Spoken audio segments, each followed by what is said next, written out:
जोहार, मैं Lakshmi Oraon Jharkhand M7 news में आपका स्वागत है। आप किस ज़िले से हैं हमें कमेंट करके बताएं ताकि हम आपके ज़िले के खबरों को भी बता सकें। चलिए आज की सभी बड़ी खबरों को जान लेते हैं। ट्रक व हाईवा के बीच टक्कर, वाहनों में लगी आग, 3 जलकर मरे, एक व्यक्ति की हुई पहचान। झारखंड के पाकुड़ में शुक्रवार की देर रात हुए दर्दनाक सड़क हादसे में 3 लोगों की जलकर मौत हो गई। घटना जिले के लिट्टीपाड़ा थाना क्षेत्र अंतर्गत कदवा के समीप की बताई जा रही है। बताया जा रहा है कि ट्रक व हाईवा की टक्कर के बाद वाहनों में आग लग गई। एक वाहन पर सीमेंट लदा था, दूसरे पर पत्थर लोड था। मरने वालों में सीमेंट लदे वाहन के 2 लोग और पत्थर लदे वाहन का खलासी शामिल है। मरने वाले लोगों में से एक की पहचान गोड्डा निवासी लखींद्र तुरी के रूप में की गई है। जांच में दावा, रैली के दौरान देव कुमार धान के लोग कर रहे थे जयकारे। पूर्व मंत्री ने कहा, मुझे फंसाया जा रहा है। चान्हो के सिलागाई में 22 नवंबर को निर्माणाधीन एकलव्य विद्यालय की बाउंड्री तोड़ने और आगजनी की घटना सोची समझी रणनीति थी। इसे बीजेपी नेता व पूर्व मंत्री देव कुमार धान की ओर से आपराधिक षड्यंत्र कर अपने समर्थकों के प्रशासन को बगैर कोई सूचना दिए कराया जा रहा है। ऐसी रिपोर्ट ग्रामीण एसपी और एसडीओ की संयुक्त जांच में आई है, जिसे रांची जिला प्रशासन को भेजा गया है। गुमला में बेटे ने कुल्हाड़ी से पिता को काटा, पलामू ने चावल लदे ट्रक से तमिलनाडु के रहने वाले का मिला 100। झारखंड के अलग अलग जिलों में शनिवार को अलग अलग वारदात सामने आई। गुमला जिले में नशेड़ी बेटे ने कुल्हाड़ी से काटकर पिता की हत्या कर दी। वहीं पलामू जिले में चावल लदे ट्रक से 100 बरामद किया गया है। गुमला में मरने वाले व्यक्ति की पहचान सेबेस्टियन एक्का के रूप में की गई। वहीं पलामू में मिले 100 की पहचान तमिलनाडु के त्रिचय रोड पनापलायम पल्डम तिरुपुर निवासी काशीनाथ के रूप में की गई है। बेखौफ अपराधियों का दोपहर 12 बजे टाटा स्टील के ग्राहक सेवा केंद्र पर हमला, सुरक्षाकर्मी सहित 5 घायल। अमर श्रीवास्तव के नाम का फेंका पर्चा। झारखंड के रामगढ़ जिले में बेलगाम अपराधियों की ओर से टाटा स्टील के ग्राहक सेवा केंद्र में 9 राउंड फायरिंग की गई।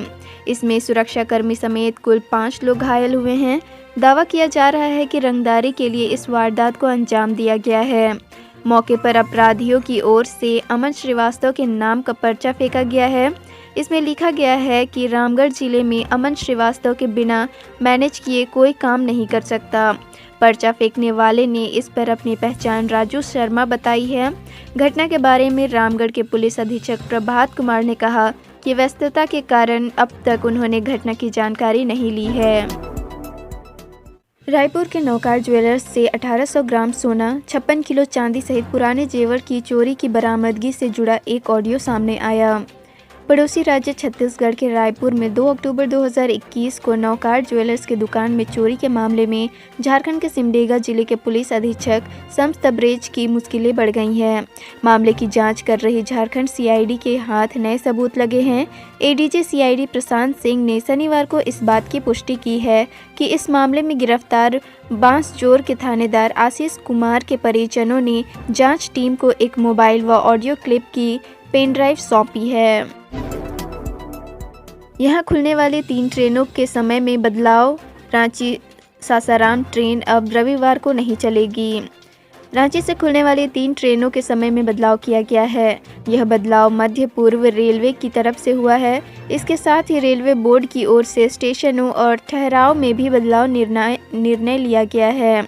ये बदलाव नई दिल्ली राजधानी एक्सप्रेस, रांची सासाराम एक्सप्रेस और चौपन रांची एक्सप्रेस में किए गए हैं। रांची से ज़्यादा अमीरी जमशेदपुर में, सबसे ज़्यादा गरीबी चतरा में। नीति आयोग ने जारी की पहली बहुआयामी गरीबी सूचांक। गरीबी में झारखंड की आबादी देश में दूसरे स्थान पर है। झारखंड उन 3 राज्यों में शामिल है जहां सबसे अधिक गरीबी है। यहां की 42.16% आबादी अपना जीवन गरीबी में बिता रही है। गरीबी में झारखंड से आगे बस एक राज्य बिहार है। बोकारो के चंदन कियारी में कोल ब्लॉक धंसा, 20 घंटे गुजरे। डीसीएसपी ने कहा, करा रहे हादसे की जांच।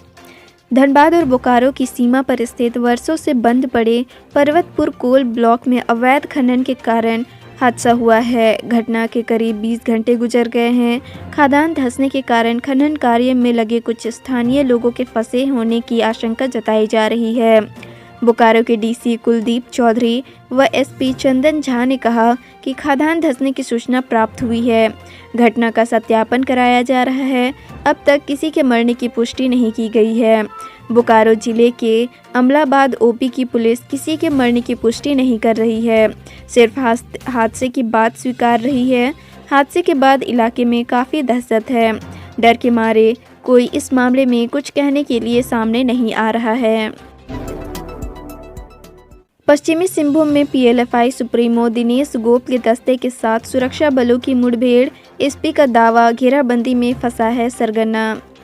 झारखंड के पश्चिमी सिंहभूम जिले के पोड़ाहाट जंगल में पीएलएफआई सुप्रीमो दिनेश गोप के दस्ते के साथ पुलिस और सीआरपीएफ की मुठभेड़ हुई है। यह मुठभेड़ सोनुआ, गोइलकेरा और गुदड़ी थाना क्षेत्र के सीमावर्ती क्षेत्र में हुई है। यह क्षेत्र सोनुआ के पंसुआ डैम के दक्षिण की ओर जंगल पहाड़ी में स्थित है। पुलिस अधीक्षक अजय लिंडा ने शनिवार को दावा किया है कि सुरक्षा बलों की घेराबंदी से अब तक सरगना और उसका दस्ता बाहर नहीं निकल सका है। इसकी तलाश में सर्च अभियान चलाया जा रहा है। अब तक 8 बार गोप पुलिस को चकमा देकर निकल भागने में सफल रहा है। पुलिस ने इस उग्रवादी पर 25 लाख का इनाम रखा है।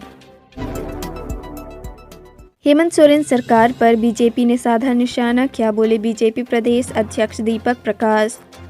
झारखंड में पंचायत चुनाव सहित 16 मांगों को लेकर भाजपा की ओर से शनिवार को रांची के नामकुम प्रखंड मुख्यालय में धरना दिया गया। अध्यक्षता मंडल अध्यक्ष अशोक मुंडा ने की है। मुख्य अतिथि भाजपा प्रदेश अध्यक्ष सह राज्यसभा सांसद दीपक प्रकाश ने कहा कि झारखंड में गठबंधन की सरकार है। हेमंत सोरेन ने किसानों, आदिवासियों, युवाओं को ठगकर एवं धोखा देकर सत्ता हासिल की है। देश की सबसे भ्रष्ट हेमंत सोरेन की सरकार है। धरना के बाद राज्यपाल के नाम 16 सूत्री मांग पत्र प्रखंड विकास पदाधिकारी ज्ञान शंकर जायसवाल को सौंपा गया। डीपीएस बोकारो के 11वीं के छात्र ने की खुदकुशी, सुसाइड नोट बरामद, जांच में जुटी पुलिस। झारखंड के बोकारो जिले में डीपीएस के 11वीं के छात्र अक्षय पांडे ने पंखे के सहारे फंदे से लटक कर आत्महत्या कर ली है। उसके कमरे से सुसाइड नोट बरामद किया गया है। इसमें उसने मम्मी पापा से माफ़ी मांगी है और लिखा है कि मैं आपकी उम्मीदों पर खरा नहीं उतर पाया, मुझे माफ़ करें। इसकी जानकारी परिजनों को दी गई है। पुलिस मामले की जांच कर रही है। प्रोन्नति पर लगी रोक हटाने को सीएम हेमंत सोरेन की मंजूरी, 1 साल बाद हुआ प्रमोशन का रास्ता साफ। मुख्यमंत्री हेमंत सोरेन ने कार्मिक विभाग के मंत्री के तौर पर राज्य के सभी विभागों की प्रोन्नति पर लगी रोक हटाने पर सहमति दे दी है। नियमानुसार अब मुख्यमंत्री के रूप में भी उनके द्वारा फाइल पर स्वीकृति देने की प्रक्रिया चल रही है। मुख्य सचिव के माध्यम से फाइल मुख्यमंत्री के पास भेजी जा रही है।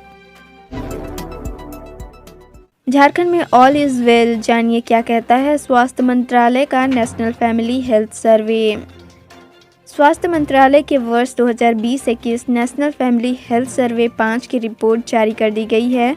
इसमें महिला स्वास्थ्य, शिशु स्वास्थ्य, संस्थागत प्रसव, नियमित टीकाकरण, नॉन कम्युनिकेबल डिजीज़ और परिवार नियोजन आदि को शामिल किया गया है। रिपोर्ट के मुताबिक स्वास्थ्य के ज़्यादातर क्षेत्रों में झारखंड के लिए अविश्वसनीय आंकड़े जारी किए गए हैं। आयुष्मान कार्ड से इलाज करने से राज अस्पताल का इनकार, मरीज की हुई मौत, केस दर्ज। राज अस्पताल में भर्ती एक मरीज का आयुष्मान कार्ड से इलाज नहीं करने और उसकी मौत के मामले में राज अस्पताल के मालिक योगेश गंभीर और अस्पताल के सीएमओ डॉक्टर अजीत कुमार के खिलाफ हिंदपीढ़ी थाना में केस दर्ज किया गया है। झारखंड राज्य मानव अधिकार आयोग के आदेश के बाद आयोग के अवर सचिव सुनील कुमार झा के लिखित शिकायत पर केस दर्ज किया गया है। बेस किचन से यात्रियों को कब से मिलेगी स्वादिष्ट भोजन, क्या कहते हैं आईआरसीटीसी के अधिकारी। जनवरी 2019 में रांची रेल मंडल में बेस किचन का निर्माण कार्य शुरू हुआ। रांची स्टेशन के पास इंडियन ऑयल के सामने आईआरसीटीसी को 2500 स्क्वायर फीट जमीन मुहैया कराई गई। लक्ष्य था कि मार्च 2021 तक बेस किचन बनकर तैयार हो जाएगा। इससे रांची रेल मंडल से खुलने वाली ट्रेनों में यात्रियों के लिए खान पान की बेहतर व्यवस्था हो सकेगी। लेकिन 2 साल 8 माह के बाद भी बेस किचन का भवन तक बनकर तैयार नहीं है। भाजपा ने दिया है घाव, हम लाएंगे खुशहाली, बोले सीएम हेमंत सोरेन। झारखंड को संवारने में लगेगा वक्त। मुख्यमंत्री हेमंत सोरेन ने शुक्रवार को गढ़वा को कई सौगातें दी। सबसे पहले कल्याणपुर में नए समाहरणालय भवन, बिरसा मुंडा स्मारक सह हेलीपैड विकास एवं रिसेप्शन भवन की आधारशिला रखी। फिर रंका मोड़ पर नवनिर्मित इंदिरा प्रियदर्शनी घंटाघर और पूर्व प्रधानमंत्री इंदिरा गांधी की आदमकद प्रतिमा का अनावरण किया। साथ ही स्नातक प्रशिक्षण 89 शिक्षकों को नियुक्ति पत्र सौंपा तथा लाभुकों के बीच परिसंपत्तियों का वितरण किया। झारखंड में प्रधानमंत्री आवास योजना का ऐसा हाल 4-5 साल बाद भी अधर में लटका है निर्माण। राज्य में प्रधानमंत्री आवास योजना के तहत ग्रामीण इलाके में 4-5 साल पहले शुरू हुए आवास भी अब तक पूरे नहीं हुए हैं। वर्ष 2016-17 और इसके बाद के वर्षों में इन आवासों का काम शुरू हुआ था। पिछले वित्तीय वर्ष 2020-21 में शुरू हुए आवासों का काम भी धीमा है। विभाग ने इन आवासों को विलंब से चल रही योजनाओं की श्रेणी में रखा है। 5 वर्षों में कुल 13,07,910 आवास पूरे नहीं हुए हैं।